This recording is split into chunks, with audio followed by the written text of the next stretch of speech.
let's wait another half a minute or so.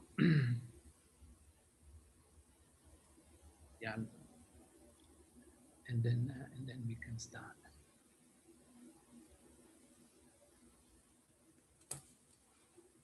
Okay, I think I stop sharing the screen now. Voila. Okay, I think we can probably start. So good afternoon, everyone. Welcome to this last NITheP Colloquium for the. Okay, our speaker is eager to start. Okay, fantastic. Welcome to the last NITheP Colloquium for the year. Our speaker is Dr. Mawande Lushozi. He's South African. He did his undergraduate studies at Wits, including his honors degree, and moved then to University of Cape Town for his master's and PhD degree. And he's a NITheP success story because he had a bursary of NITheP for both his master's and his PhD. And at the moment, he's working at the Institute for Nuclear Theory at the University of Washington. Yeah. So, Mawande, we are very happy that you agreed to speak at the NITheP Colloquium, and your first slide is already up and running. Okay. So you're most and welcome to start. Before you start, just the usual reminder to the participants to pose their questions using the Q&A facility at the bottom of the Zoom screen. And since we are not too many today, we can also allow you to ask your question in person. So raise your hand and we will give you the right to speak later. Yeah. So thank you very much. So Mawande, it's your show. You're welcome to start your presentation. Yeah, okay. Thank you very much, Francesco. So, yeah, first off, I see my title is not even right. I'm going to be talking about more than just gluon radiation and the fragmentation, right? The region, it's sort of a gluon radiation and nuclear matter in the fragmentation region. So, I'm just going to set this to a slideshow. Yeah, so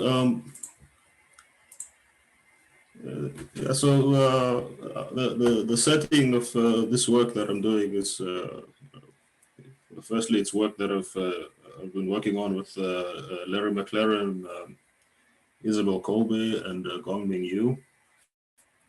And the setting is heavy ion collisions, right?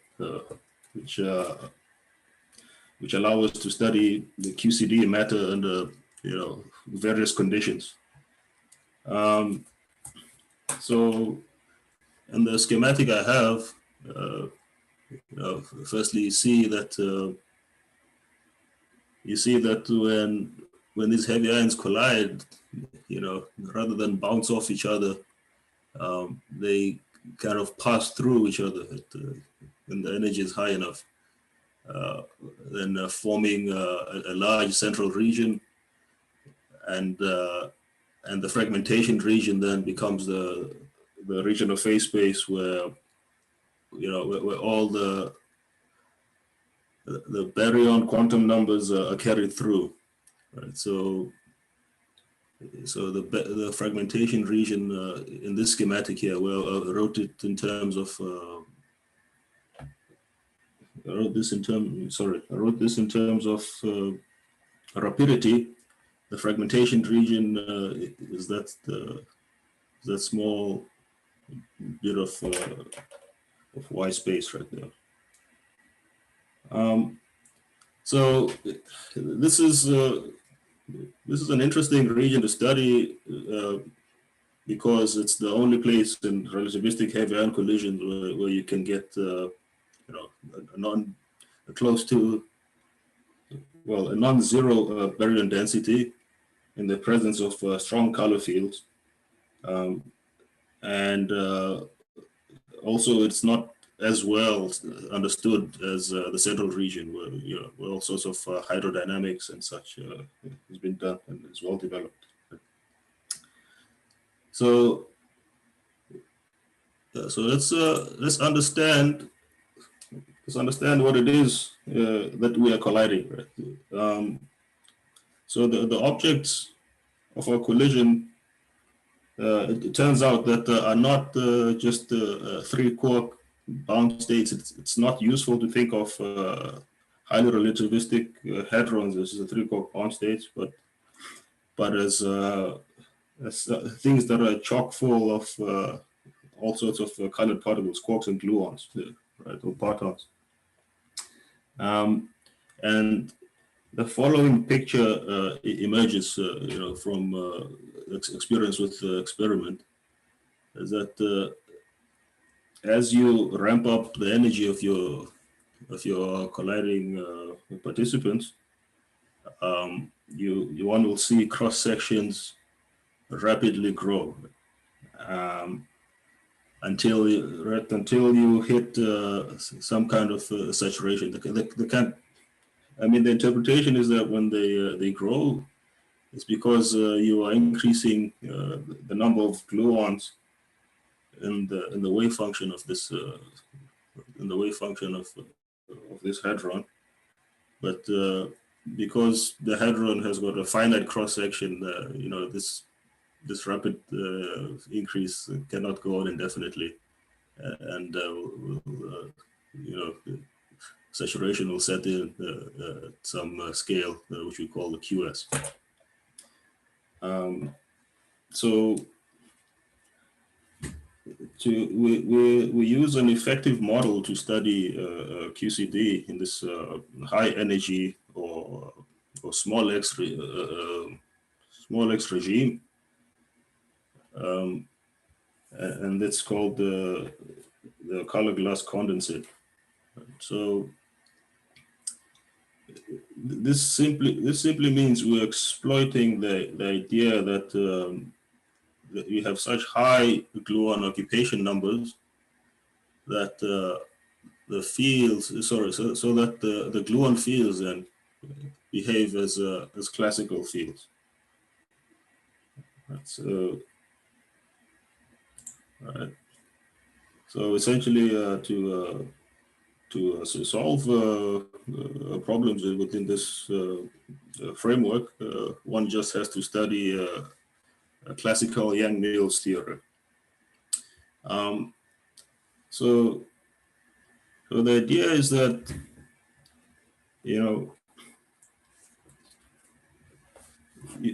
will have in a given pattern, in a given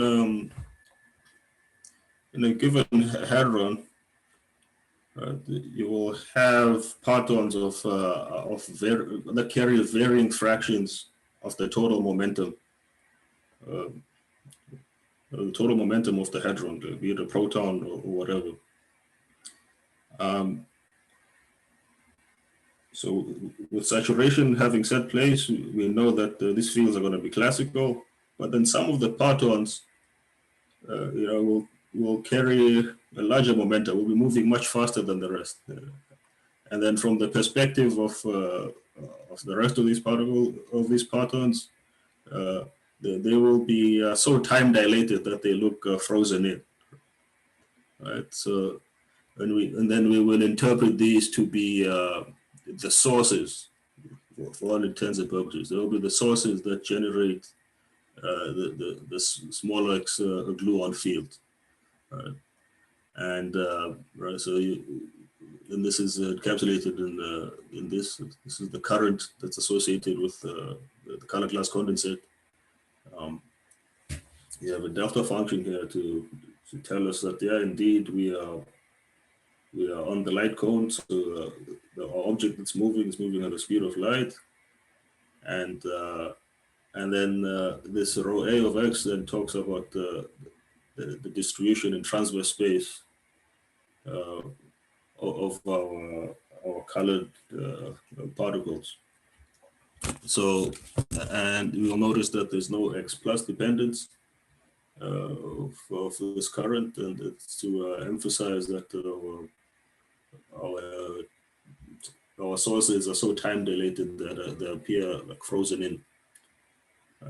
So let's go to, let me see if I can go back a little bit.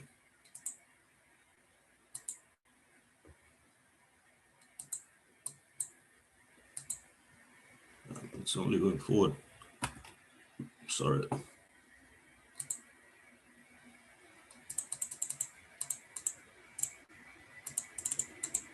Excuse me. Okay, so yeah, so this these distributions, how these patterns are going to distribute themselves. These static color sources is not given to us. It's not preordained or given to us. We need some kind of way of deciding what kind of distributions are allowed and with what probability we'll get each one. And then that's where the models come in. And yeah, I am not sure if it is possible actually to get these from QCD in first principles, but maybe it might be possible, but we will go with a model for these the distribution of these color sources. So we use the McLaren-Venegopoulos model, which just says it presumes that you sample these distributions from a Gaussian. It looks like that. And any observable then will be averaged over this weight function. So parameter mu squared has the interpretation of color charge squared per unit area, per unit rapidity, and it's Gaussian. Its correlators are very trivial to see. So yeah, so we're trying to understand. We're trying to understand what happens in the fragmentation region. So I mean that means we want to find out what happens to the particles closest or within the nucleus when they're struck by another nucleus. So we will find it useful to work in the rest frame of the target, like pick a projectile. I guess we pick the left moving one as our target, and we go to its rest frame, and then the other nucleus will appear to be a thin pancake sheet of colored glass that will strike the target nucleus. So in order to even begin this problem, we take the humble problem of just a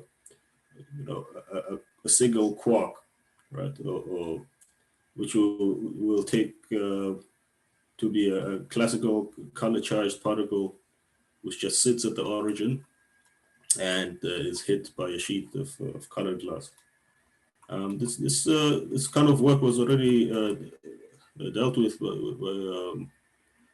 Kajänti, McLaren, and Patelainen in the efforts to calculate the resulting radiation from such collisions. So we will borrow some of their work to understand how a struck particle is going to move. So firstly, the interaction is described by by the Wang's equations, and one thing, the choice of it's not the gauge, but the choice of the current we have means that the P minus component in line coordinates of the struck quark remains unchanged throughout the interaction. which is very interesting. We'll make a lot of use of this fact. And also the Yang-Mills equations can be used, to get what this A plus field and the plus gauge is, and we can then use the above mentioned equation of motion to get an expression for the transverse momentum kick that this particle gets when it's hit by the sheet. And this necessarily involves this inverting a two-dimensional Laplacian, which doesn't make sense without some kind of infrared and ultraviolet regulators. We will find these regulators to be the lambda QCD and QSAT, the saturation momentum.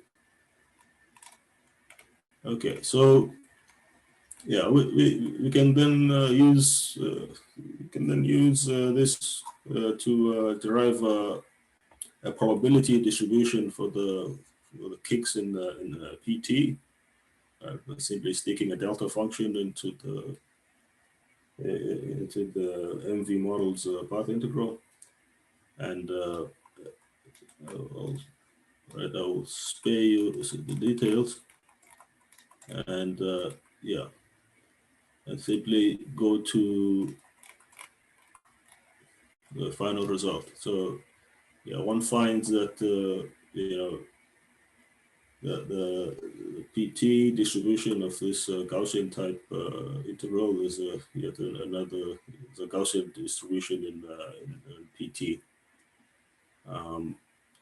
where we've now given a name to this object that appears there, and that's M, P0, M being the mass of the quark.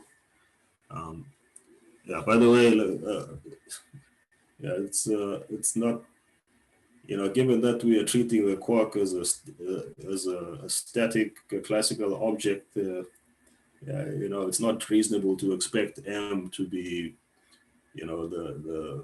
the real quark mass, but we will take it to be, I guess, the typical energy of a quark, for constituent quark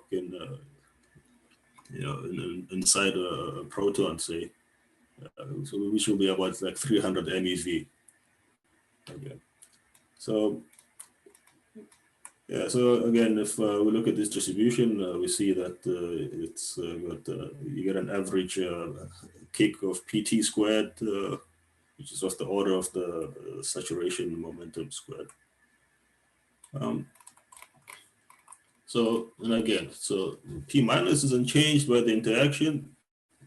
And this means that, that the Z component of the momentum is not independent, right? So then that our PT distribution can then be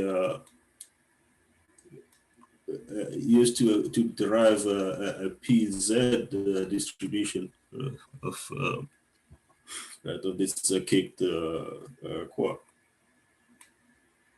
which looks like what we have here in the equation 6. And now we're ready to study what happens with the matter. So we just looked at what happens when you hit one particle. What happens now when you hit a whole nucleus of them? So we'll start. Our picture will be very simple.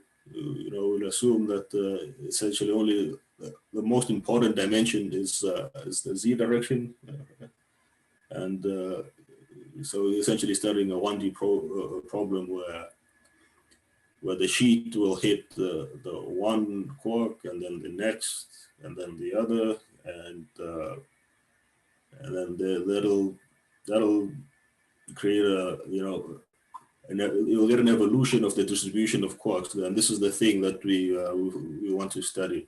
Right? So it is already known from I guess from work in the 80s, starting in the 80s, that the effect of these collisions on the fragmentation regions that that the target will be compressed. Right, that is the statement. It will be compressed in some way, and but now we want to express this result of the compression, maybe in terms of you know, the saturation physics, which is something that wasn't known then. Again, so yeah, so the point now is that we want to derive either a one particle distribution or some phase-space density for the system, and see how it evolves with time. Right. So how we build this phase-space distribution is you know, just for convenience for the moment, I want to deal with the phase-space density in terms of the velocity, because it's easier for me to think about. It's the clearest thing for me to think about. So for a single particle at rest being struck by a sheet of colored glass, no, sorry, not being struck. If it's just sitting there, right, then the phase-space density will just be a delta that puts the z at 0, but a delta that puts the velocity at 0. And that's pretty obvious that nothing interesting happens there, right? And again, x means t and z in our picture, and then we just think about what happens then. The next simple thing: what happens if this one particle is hit and is given a final velocity v prime? Okay. Okay, so it's hit at time 0, right? So we have a theta function that tells us nothing happens before it's hit, same as that. And then theta function tells us that this particle then gets a kick of v prime, right? So that's, again, that's simple enough. And then let's see if we can introduce something more interesting than being hit with a single velocity. What happens when we have a range of velocity? Right? So suppose the particles are hit, and I'm going to put all of them on top of each other, like and at some point in the origin. Then you get a range of velocities, v1, v2, up to whatever v you want, some v max, and with a probability vi primed of picking up velocity vi prime. Sorry, rho v of vi prime for picking up this velocity.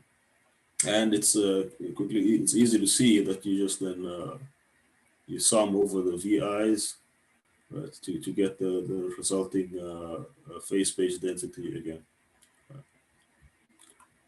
With obviously the sum of the probabilities being 1. But now we can easily pass to the continuum where our vi is continuous.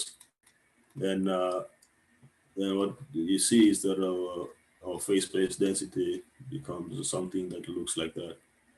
See, again, at the times before 0, nothing happens, and at times greater than 0, you know, you pick up some velocity, some probability. Okay, and now we want to build up our chain of particles. So what happens when we are not at the origin? Well, when we are not at the origin, we see that right. You quickly see that the correct probability distribution is that we just shift by Tij. If particle j is struck at time Tj and it's at position Zj, then it's its evolution will be described by this phase-space density, right? I mean, what you see over here is that these particles are free streaming, right? Which I guess is clear, which is something I assume. And then if the thing is, the object that is hitting these particles is light-like, right? Our sheet of colored glass is light-like, so it means that Zj and Tj are going to be the same, right? Zj will equal Tj if you're on the light cone, and so this simplifies this expression to this at the bottom over here.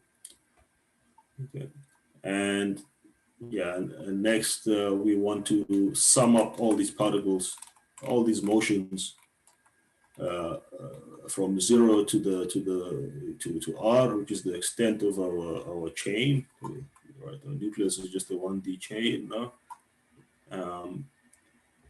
and this will be the sum.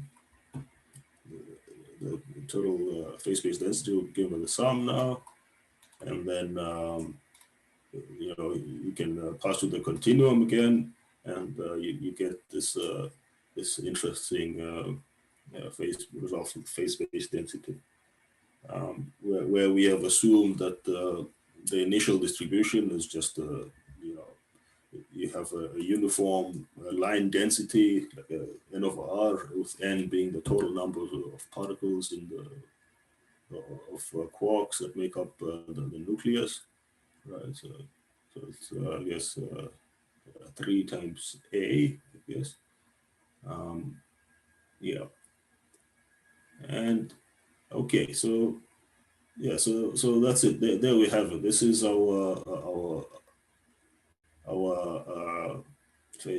phase-space density. Essentially, we can easily switch from V to PZ again, without a problem, right? So yeah, and this is simply what it looks like. Okay, so you see again that there are 2 pieces to it now. Before we were thinking about this in terms of before the collision and after the collision, and now it's just what happens at Z greater than T, which is behind the light front, right? So this is behind the sheet. Sorry, this is ahead of the sheet. Then what happens behind the sheet? And for example, if you take T, right, the T less than 0, can we try this here? Yeah, if you take T less than 0, I think you'll find that this is the only contribution to FXP, and it's just it's a step function, right? Showing that we're starting off with a uniform distribution. So there's some interesting things to see over here. So, right, yeah, over here I've already described this, but there's also this interesting theta function that one notices, right, over here. So this is what appears in the part of the distribution that talks about what happens behind the sheet, and yeah, it just says like well, at any coordinate z and t, your chances of finding a particle that moves at the velocity z over t is very small, right? Right, because this would be z over t would be the velocity of a quark that was struck at the origin, and then it reaches a point z at time t. right? So it's caught up with whatever particles are there at that time. So they necessarily must be moving slower. So that's the meaning of that, I guess. And one sees, one sees that there is we need to remember that there's a kind of sharp decline in our distribution at z equals r, right? It's a uniform distribution, and that abruptly stops after like some extent r, and we shouldn't be surprised when some kind of discontinuities in the derivatives persist throughout the motion. It's just a result of the way we've chosen our distribution of particles. So now with this done, can we confirm that there is compression, right? So this phase-space density then allows us to calculate a whole host of things.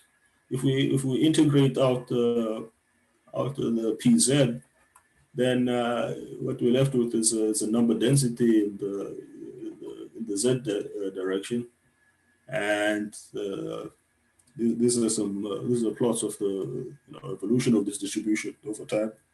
So you see that the sheet is here. The sheet of color glasses lies over here at this time, and like I said, our distribution is flat like this, and just abruptly goes away, right? And what you see is that the base density, is over here, but near the light front, you see that the density goes way up. So, there is some kind of compression. So, I guess we can say, yeah, well, we've confirmed that there's a compression, but I am not satisfied because, this compression could be fake, right? As I hit these particles, I'm moving the system. So what the question is, what portion of this compression is just an effect of just the Lorentz contraction, because the system is just, I just boosted the system. So let's settle that question next. Okay, so let's settle. We will settle that question next. But we can still study something more interesting here. If we switch off variables to the space-time rapidity variables eta and proper time tau, then we can take, I guess it's in the caption here, we can take this object and extract from it a distribution, dn deta in terms of the space-time rapidity, which at late times is essentially the same as the ordinary momentum space rapidity, right? The same interpretation, and which is late times is basically the distributions you're going to see on the detector. What we see is that when you take this tau to infinity,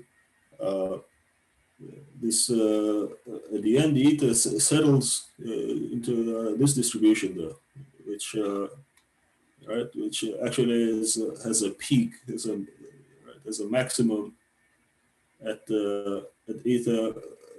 It goes like log of I guess if you look at this, it goes like log of Q saturation over M.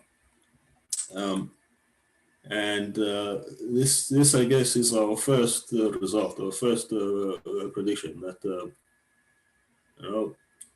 that this peak, which is essentially talking about how the numbers of units of rapidities by which our nucleus will be slowed down, right? If we now step away from the rest frame, right? It won't be I guess because we're in the rest frame now, it looks like it's sped up by this amount, but actually we have a result that says, well, the baryons will be stopped in an amount that's that goes like the logarithm of Q saturation.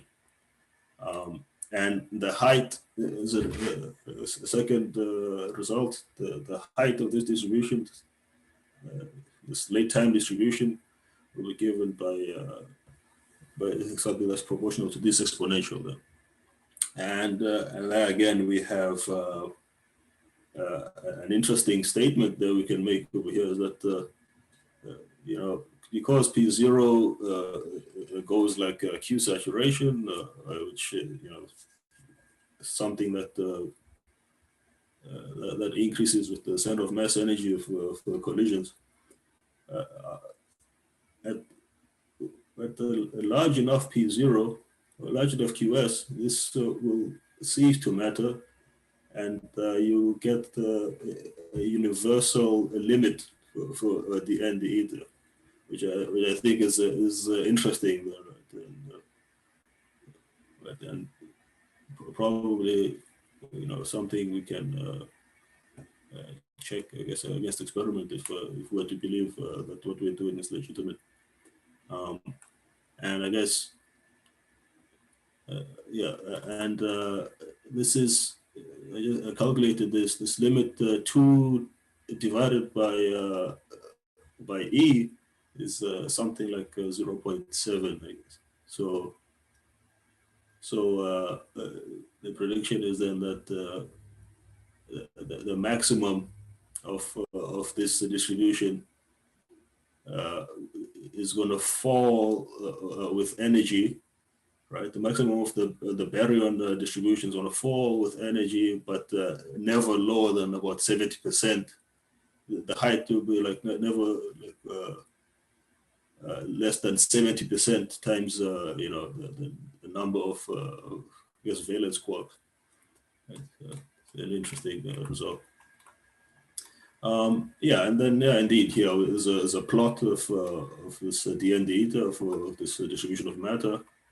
You know, and you see that for P0 over M, which, you know, goes is basically Q saturation squared over the mass of the quark squared, or in our case, we will take that to be 300 MeV squared. As you dial up the saturation scale, or equivalently dial up the energy, you increase your baryon stopping. Your distribution peak keeps moving further and further to the right, but as we saw above, it you know, it doesn't go down indefinitely. It hits a universal limit over there, which is about 70 to 75% of the total number of valence quarks of the object. Yeah, so I think is interesting, and so typically, so I guess at the LHC, from the LHC to RIC, one, you know, the estimates you get for QSAT are somewhere between 1 and 2 GeV, is my understanding, and you know, what this corresponds to P0 over M of about 10 to, you know, I guess 10 to like 20 to 30, right? But so P0 is you know, P0 over M being a 10 is interesting, okay, because we see that you get the baryon stopping of about 1.5 like units of rapidity, and I think this is surprisingly like consistent with what people observe at the experiment. Okay, so let's go back again to the question of compression. So to talk about the compression, we need to make sure that we're measuring it right. So we need to be at rest with respect to the stuff locally. So let's study the local fluid velocity. So the velocity is everything is in the phase space density, right? And we can extract it by constructing a probability over P at a given point Z and T. And the probability density, it's very clear that it will look like that. And then if you want to talk about what the local density of sort of the local velocity is of a fluid of matter particles is, then we just carry out the average in the normal way. I will spare you the details. So this is what it is, right? So now we can answer the question, well, how much is the nuclear matter compressed by the shock wave, right? And how does this compression depend on the saturation scale, right? And we just boost to the frame that is at rest with the fluid locally. So it looks like yay. This is 1 over gamma, and a gamma factor we get from using the velocity at the locally, and if lo and behold, you see that there is actual compression there, but it wasn't as dramatic as we thought it was before. So here we took the time, a specific time equal to r, which is the extent of the system, right? So the light front is over here, and we see that this fluid then will be maximally compressed. You hit your highest density when you're right on the light front, right? And which means that we get an enhancement of the baryon density like order QS over M, which is translated into normal numbers. It's something like anywhere between 3 to 7, right? So nuclear density we expect to be increased by anywhere to by a factor of 3 to 7, right? Which is another interesting result.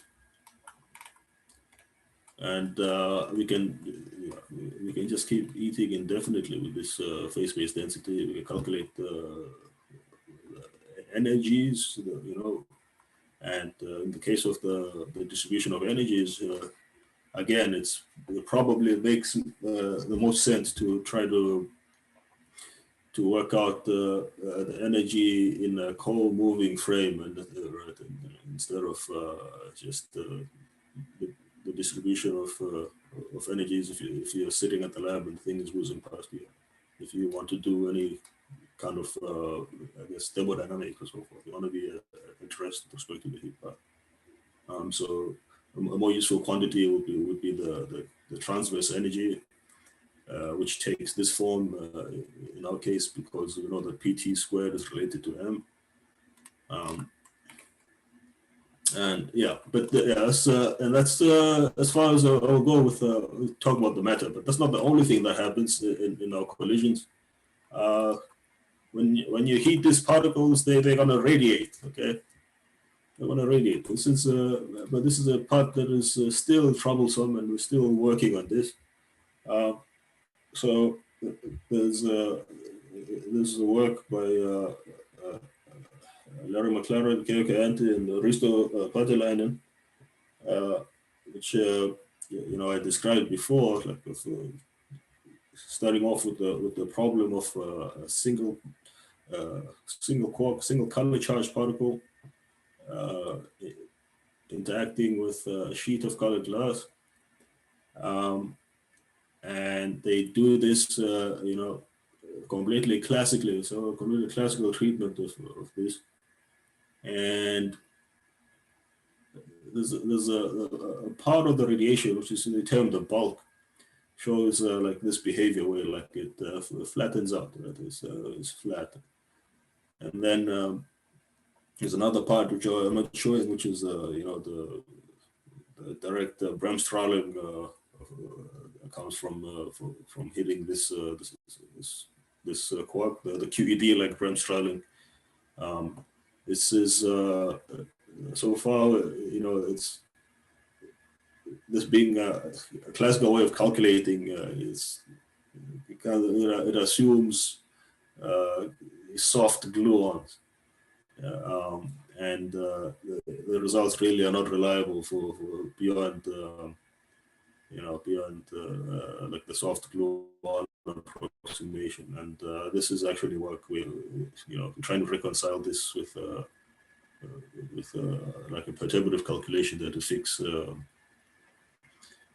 the result. But so to the bulk part is a part that behaves correctly, and it is known to behave correctly, and we see that it kind of flattens out. And so for the moment, this is the best we will do as well here. We'll assume that the radiation is flat in rapidity, right? And this is in line with experiments, though, because the particle productions, at least in the for a broad region, there's just a slowly varying function of the rapidity. So this is what we assume, and then we go over this. We play the same game of building up the phase space density of these guys, but now adding up the radiation, assuming that it's flat in rapidity, and here are the results over here. Thank you, Isabel, for allowing me to steal this picture from her. And then, what you see then is that the radiation, it starts off, like that, and it gets ever more flat. It keeps moving to the left as you keep increasing tau. And also we added a formation time to see what the effect was with that, and the dotted lines are like what happens to the radiation when you introduce formation time. But for large enough times, obviously these converge to the same result. So what do they look like? What does the matter and the radiation, what do they look like side by side? Well, this is what you see. This is the number density and rapidity, the space-time rapidity. So you see again that the matter settles down on some final distribution, and the radiation then keeps moving ever to the left and becoming flat. And you can see the kink, this kink over here. It's just it's a relic of the kind of distribution we started off with the matter, actually. And then what's interesting is to study, to look at I guess the kind of the velocity and or rapidity distributions of these things. So, right, one way to do this is to compare space-time rapidity to momentum space rapidity, right? And this is the matter, this is the radiation, and what you see is that at early times, these things move very differently to each other. So, which is our second result there. So again, at late times, you expect space-time and the space-time and the momentum space rapidity to just be equal, which is what you get, right? But this is what happens. It happens way earlier for the matter than it does for the radiation, it seems. So it would then tell us that it is sensible to treat the matter and the radiation as two separate fluids, right? And that having two separate fluids then introduces questions of things like shear viscosity, and then you're doing your hydrodynamics. So that's what we have.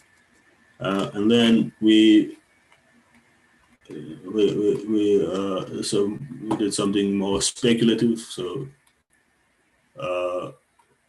even though we know that the system that we're talking about isn't formalized, we just tried to play some games and see how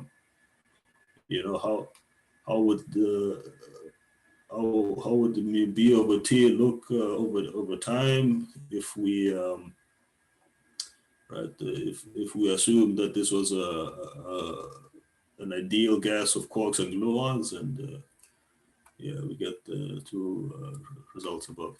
Not I'm not entirely sure how seriously to take this though, given like the crudeness of our model at the moment, right?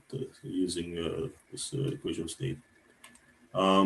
Okay, so that brings us to the end. So what did we do? We used the MV model to find the distribution of PTs. All right. Allowed us to then put these together, this sequence of interactions with many particles together in the nucleus. Allows us to express the compression and baryon stopping in terms of Q saturation. And we also found that there are two distinct fluids in the fragmentation region. And to have any hope of moving this beyond a qualitative treatment to something quantitative, we'll have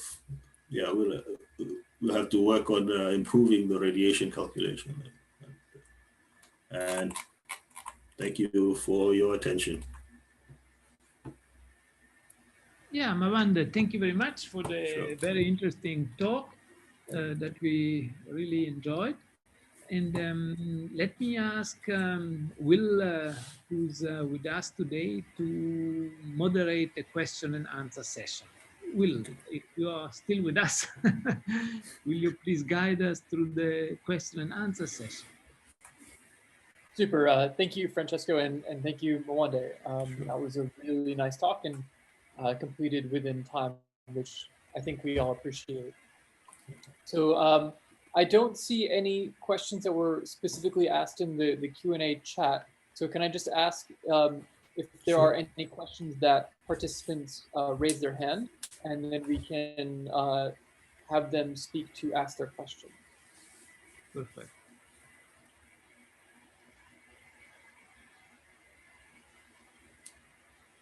I don't immediately see a hand up, so maybe why don't I just take the chair's prerogative and maybe ask my nasty question first.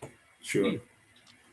So if I understood what you were saying, you have this integration over momenta at some point where you're looking at the amount of compression that's occurring, and you need to, as always, have IR and UV regulators. Mm-hmm. And you made certainly a sensible choice of lambda QCD and the saturation scale. So if I understand correctly, the lambda QCD is going to be your IR regulator, and then QSAT is your UV regulator, right? Yeah, that's right. So my nasty question is that in a region where we know that QCD is perturbative, and so we know that we can think about the particles and it's amenable rather to this kind of treatment you've done here? Yeah. That's it. It is where QS is very, very large, right? QS is very, very large. So that's definitely in the perturbative or weak coupling. Well, I don't know what the perturbative, but definitely the coupling is weak, though. And the argument is that I guess weak coupling doesn't necessarily mean that you can use perturbation theory. Yeah, because if the fields are strong, that kind of undoes it, right? So yeah. I'm not sure if that answers you well. I think it gets along the way, right? So lambda QCD, right, is telling us that absolutely we cannot treat things like particles. Quarks and gluon degrees of freedom are not the right way to think about QCD at that stage. You're somewhere in some mess that's not quite a proton or a pion, but you're definitely not a quark or gluon. Yeah. Now, I guess if your saturation scale, your UV cutoff is enormous, Yeah. then I guess you can say, okay, my integration region is dominated by, some number of times lambda QCD Yeah. up to Yeah. enormous scale. Yeah. But That's, the problem that always happens with CDC, as I understand it, is QSAT experimentally at this stage, due to finite budgetary reasons, is not particularly huge. It's maybe a few GeV, whereas lambda yeah. QCD is a few hundred MeV. Yeah. So it doesn't immediately strike me as obvious that you're going to be dominated by a region where you can treat the physics as that of quarks and gluons. Oh, that's very interesting. Yeah. Yeah, I can't say I've given it much thought. Yeah, exactly. I see your point, though. I see your point. It's yeah, because you're gonna be close to lambda QCD, right? I mean, I guess if you're integrating from it going up. But my understanding was that was as soon as you just jump, go over it, then you're fine. but maybe a misunderstanding. Well, that's certainly one way to think about it. Okay, so I think you've answered my question very nicely. I see Martin has a hand up, so let me allow Martin to speak and ask the question. Hi. Thank you for a very nice talk. I have a question that is perhaps a bit naive, but please forgive me, as this isn't really my field. So the question pertains to sort of the relation between, quarks and gluons and, classical non-abelian gauge field theory. So, at the beginning of your talk, you sort of talked about using classical sources, but I mean, it seems that in a non-abelian gauge theory, if you interact with a quark with a gluon, it changes its color completely. So it does great violence to the source. And then, I'm sort of have a little trouble. Yeah. I understand the classical theory and I understand the quantum theory, but not how to bridge the two together in a nice way. Yeah. I mean, what all I mean is that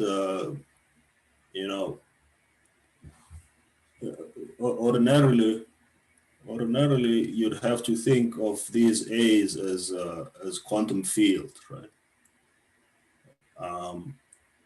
But if you now study an average field A, right? If you study an average field A, but the cat in the bra over which you average is a cat or a bra that has a large number of bosons or a large number of gluons, right? If it's a large gluon state, then that average is my understanding is that average is sharply peaked, and also that average obeys the classical equations of motion for the classical Yang-Mills equations of motion. So this is my understanding of it.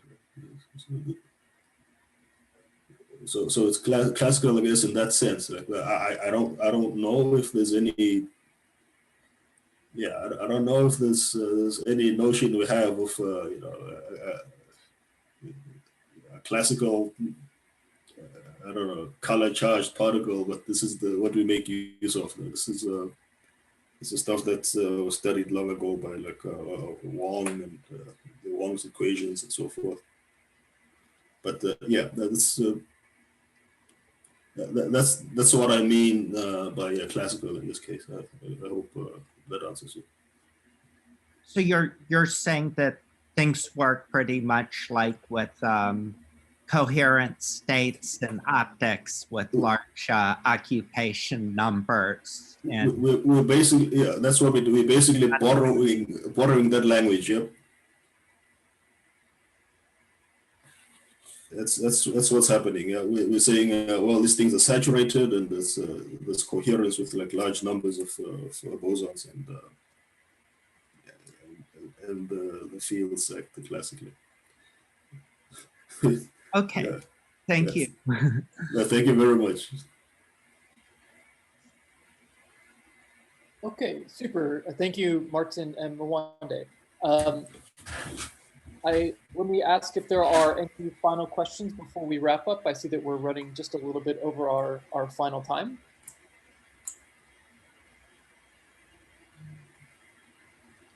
Then if not, I think people can do what I will do, which is to follow up with Mawande offline, which I look forward to doing. And maybe I just wish everyone a happy holidays while I have that, this opportunity. And then let me hand everything back over to Francesco, I think, to wrap it up. Thank you all very much. Yeah, thank you very much, Will, and in particular, thank you very much, Mawande, for the talk. And yeah, no, and I also want to take this opportunity to wish you all the best for the festive season, because this is our last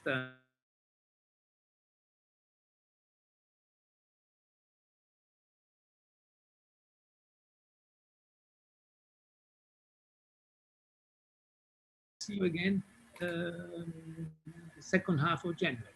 We will start again with our NITheP Colloquium. So Mawande, thank you very much. I hope thank you. Be able to see you in person back in South Africa. Yeah. Oh yeah, hopefully this vaccine is coming, right? So hopefully that happens. You got your first vaccines today, I read. So oh yeah, it's fingers crossed, right? There is hope. There is hope. Yeah. But anyway, all the best to everyone. Mawande, thank you very much, and Will, thank you for moderating the question and for suggesting Mawande as a speaker today. And India, thank you for the backup as well. Yeah. So thank you very much, everyone. Have a good festive season, and we are looking forward to see you again in the new year. Yeah. Bye bye. Thank you. Thank you. Bye bye.